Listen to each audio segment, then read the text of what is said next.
Hey, good evening. America's war on marriage is destroying our young men. Let me repeat that. America's war on marriage is destroying our young men.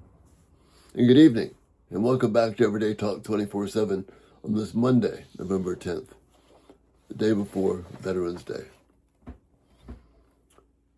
America has declared war on marriage. I mentioned this in a video I did a few days ago. Marriage is God's created order for all of humanity. He made us to be married, to occupy and control the earth for His honor and glory. It doesn't mean we won't have single people. I'm not anti-single people. But even folks that are single must still be committed to this order that God has created for humanity. If we want to be in sync with God, we need to follow what He's called us to be. We need to follow the way He's directed us to be in marriage. And in this previous video that I just mentioned, we outlined how this decline of marriage has led to the fall of America because we're no longer committed to marriage. And if we're not committed to marriage, we cannot be committed to what God's called us to do. Our laws, our education, even our churches have turned from marriage, basically to honor the self. And in doing that, we have essentially declared war on marriage and God's created order. See, to ignore it is not being passive, it's to aggressively turn from it.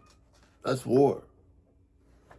But what I want to talk about tonight is the one tragic outcome of this war on marriage, and it's the destruction of our young men. Our young men are being trampled on and thus becoming creatures who are not admirable, but pitiable.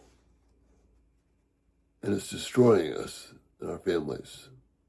It's crushing our young women. You see, without the goal and the passion to become husbands and fathers, our young men miss the purpose, what God created them for. Being a husband, being a father, biblically, requires courage, sacrifice, commitment. When you turn from that, when you turn from marriage, you turn from those three things. See, in the place of marriage, our young men are committed, trained, encouraged to live for themselves, to find their own desires. This is the goal of American education, for everybody to find themselves. So therefore, instead of marriage, things like the pursuit of careers, education, sports, the arts, music, gaming, and fulfillment of whatever desires that we want have taken the place of marriage. Those become the passionate drives of our young men. And if marriage fits into that, fine. But these other things have priority. My career, my abilities, passion for sports, whatever it is. Those things dominate our young men. Not a commitment to marriage. Marriage is seeing something which holds us back, a medieval social construct. But what this yields is a pursuit of self-interest and self-fulfillment. This is where the danger comes in. This is what the enemy wants.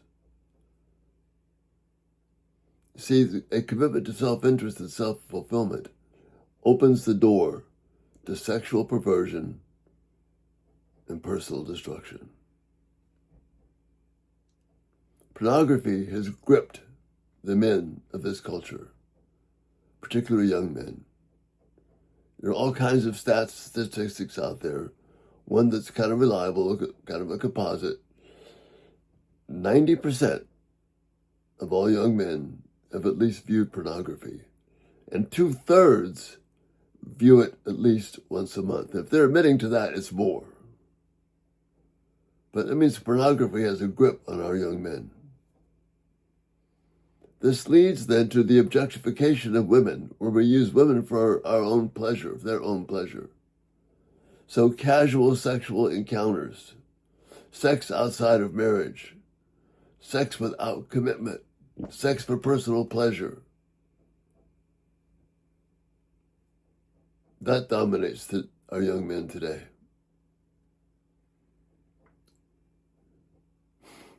This leads to homosexual and bisexual activity.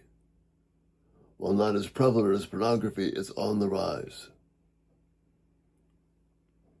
And what's left in the dust, in the tragic dust, are women who have been objectified and only seen for what they can do to make a man better. And sadly, the churches have played a key role in this because we have not honored women the way that we should. What this results in is weak men who are self-centered, men who are toxic, because they just care about themselves. And these men make poor husbands, poor fathers. And what does this produce?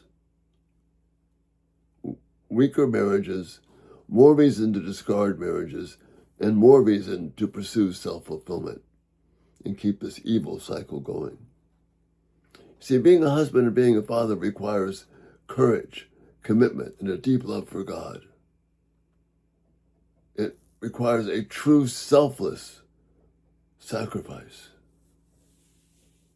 something that is missing today. But we're training, encouraging our young men to turn away from marriage and pursue themselves, and this is the awful outcome. You see, any goal other than being a husband and a father results in weak men who are unable to be committed to what God called them to be, and really who are unable to be committed to anything.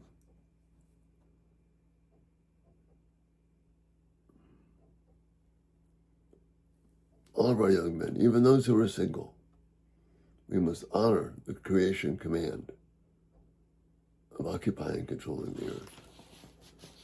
Tomorrow I'm going to start breaking this down. Probably the rest of this week we're going to be looking at this. Tomorrow we're going to look how education causes our young men to turn from marriage and to pursue self-fulfillment. And that is destroying our young men.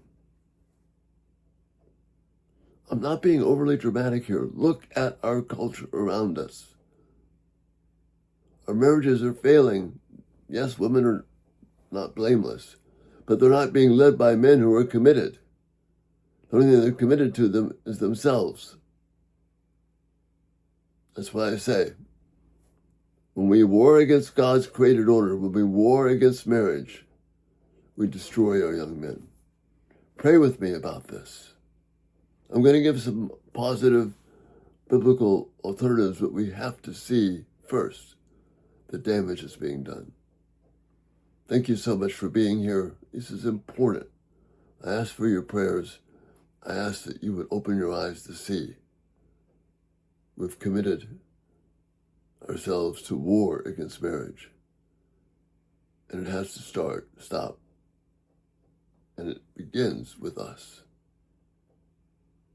Thank you for being here, and Lord willing, see you tomorrow. Good night.